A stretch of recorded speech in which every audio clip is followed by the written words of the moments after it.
Hello everyone, welcome back to my channel global Gunjan. आज हम लोग बात कर रहे हैं क्वेश्चन नंबर 36 के बारे में। आप प्रीवियस वीडियोस में टिल 35 क्वेश्चन तक देख चुके हैं, तो इसी पेपर को सॉल्व आगे करते हुए आगे के क्वेश्चंस देखते हैं। We will try to solve till question 50। तो सबसे पहला हमारा क्वेश्चन है इस वीडियो में, which of the following is a hollow canal in the centre of cotton fabric. Cotton fabric का जब आपने स्ट्रक्चर पढ़ा है, जब देखा होगा, जब मैंने आपको पढ़ाया था, तो उसमें आपको एक बीच में हॉलो कैनल दिखती है, मतलब एक खाली स्पेस दिखाई देता है। तो इस सेंटर को हम क्या कहते हैं? तो इसका करेक्ट आंसर क्या होगा? Central lumen. क्वेश्चन नंबर 37 की तरफ बढ़ते हैं। Reinforcement in the knees of the creepers pant leg will provide for greater. जो बच्चे 1 साल तक के होते हैं, जो कि घुटनों के बल चलते हैं, जिन्हें हम क्रीपर्स कहते हैं, उनके जो पेंट लेग्स होते हैं, उनकी जो नीज होते हैं, घुटने होते हैं, वहाँ पर इन्फोर्समेंट के लिए क्यों प्रोवाइड किया जाता है? कंफर्ट के लिए, ड्यूरेबिलिटी के लिए, या फिर लॉन्ड्री के लिए, या एब्जॉर्प्शन के लिए? तो इसका करेक्ट आंसर क्या होगा? ऑप्शन नंबर बी, ड्यूरेबिलिटी के लिए, क्योंकि वो अदरवाइज वहाँ से जो आप उनका पेंट है वो फट जाएगा, जल्दी टॉर्न हो जाएगा। तो उससे बचाने के लिए जो रेनफोर्समेंट है वो प्रोवाइड किया जाता है। क्वेश्चन नंबर 38 की तरफ बढ़ते हैं। Apex refers to the highest location of a mount and is also referred as to edge. जो आपका एपेक्स होता है, जो highest location of mount refer करता है, उसको हम और क्या कहते हैं? तो वो डार्ट होती है। जैसे कि आपका जो बस्ट एरिया होता है, वहाँ पर जो डार्ट होती है, इसका रेफरेंस वहाँ से है। क्वेश्चन नंबर 39 की तरफ जाते हैं।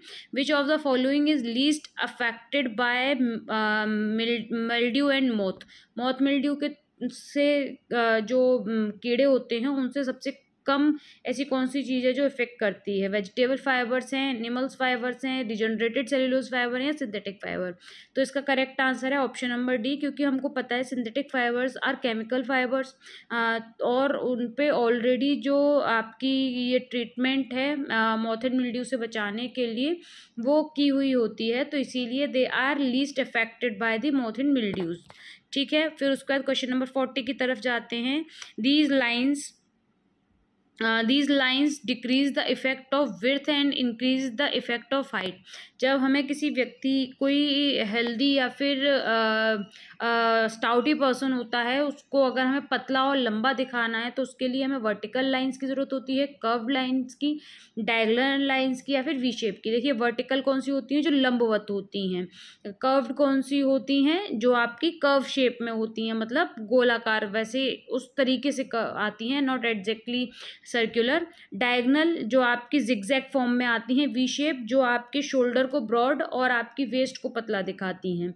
तो इसीलिए यहाँ पर कौन सी लाइंस को यूज़ करेंगे हम? वर्टिकल लाइंस, जिससे, क्योंकि यहाँ पे ये हाइट इंक्रीज करने के लिए और जो विड्थ है उसको कम करने के लिए पूछ रहे हैं, इसीलिए option number A is correct answer. Which of the following removes the yellow tint of fabric. Fabric में जो पीलापन आ जाता है, पीला जो टिंट आ जाता है, ठीक है, टिंट और शेड में डिफरेंस आपको पता होगा। टिंट्स आर लाइटर कलर्स और जो शेड्स होते हैं दे आर डार्कर, जैसे रेड, मरून, आपका ग्रीन, ये आपके डार्कर में आते हैं। टिंट में आपका बेबी पिंक, जो लाइट शेड, जो लाइट्स में लाइट कलर्स होते हैं, वो आपके टिंट्स में आते हैं। तो जो येलोइश टिंट होता है फैब्रिक में, उसको किस तरीके से रिमूव किया जा सकता है? स्टार्च के थ्रू, फिनिशेस के थ्रू, ब्लीच के थ्रू, या फिर ब्लू के थ्रू? तो आप भी अपने घर पे जब आप सफ़ेद कपड़े धोते हैं, तो आप ब्लीचेस का यूज़ करते हैं, तो उस ब्लीच के थ्रू जो येलो टिंट होता है उसको रिमूव किया जा सकता है।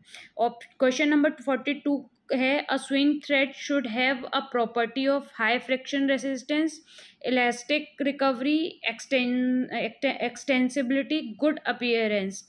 जो आपका स्विंग थ्रेड यानी कि सिलाई का जो धागा होता है, उसमें क्या प्रॉपर्टी होनी चाहिए? इसमें आपका करेक्ट आंसर क्या होगा? Elastic recovery. जब उस पर टेंशन दी जाती है, मतलब जब उस पर दबाव पड़ता है, तो वो खींचकर उस कपड़े को सिल देता है, बट बाद में वो अपनी इलास्टिक रिकवरी को री अकर कर लेता है। तो इसीलिए बी ऑप्शन करेक्ट होगा। क्वेश्चन नंबर नंबर 43 पर आते हैं। For washing rayon fabric kneading and squeezing method is used, because जब हम रेयॉन फैब्रिक को वॉश करते हैं, धुलते हैं, तो उसमें जो नीडिंग और स्क्वीजिंग होती है, मतलब नीडिंग जैसे कि हम आटा लगाते हैं वैसे उस तरीके से कपड़े को मरोड़ते और निचोड़ते हैं, तो उसको वो क्यों ज़रूरी होता है? Option number A, it has a very smooth surface, क्योंकि उसका सरफेस स्मूथ है या धरातल उसका स्मूथ है। It is not very durable, क्योंकि वो ज़्यादा ड्यूरेबल नहीं होता है। It is weaker when wet, ये गीला होकर ये कमज़ोर हो जाता है। It has a natural lustre, इसके अंदर एक प्राकृतिक चमक होती है। तो क्वेश्चन नंबर 43 का करेक्ट आंसर क्या है? It is weaker when wet. जो रेयॉन का फैब्रिक होता है उस पर आप बहुत ज़्यादा ज़ोर ज़बरदस्ती नहीं कर सकते हैं, क्योंकि ये गीला होने पर वीक हो जाता है। इसीलिए ये जो फैब्रिक होता है इस पर जो नीडिंग और स्क्वीजिंग मेथड है वो आपका यूज़ किया जाता है, और इसे बहुत ज़्यादा आप हार्श तरीके से वॉश नहीं कर सकते, मिक्स करके अब बाकी गारमेंट के साथ वॉश नहीं कर सकते हैं। और रेयॉन आप देखेंगे पहनने में बहुत कंफर्टेबल रहता है। क्वेश्चन नंबर 44 की तरफ बढ़ते हैं। The only mineral matter use as a textile fibre in the form in which it is obtain from natural source. वो कौन सा आपका मटेरियल है जो कि टेक्सटाइल फाइबर बनाने के लिए नेचुरल सोर्स से प्राप्त किया जाता है?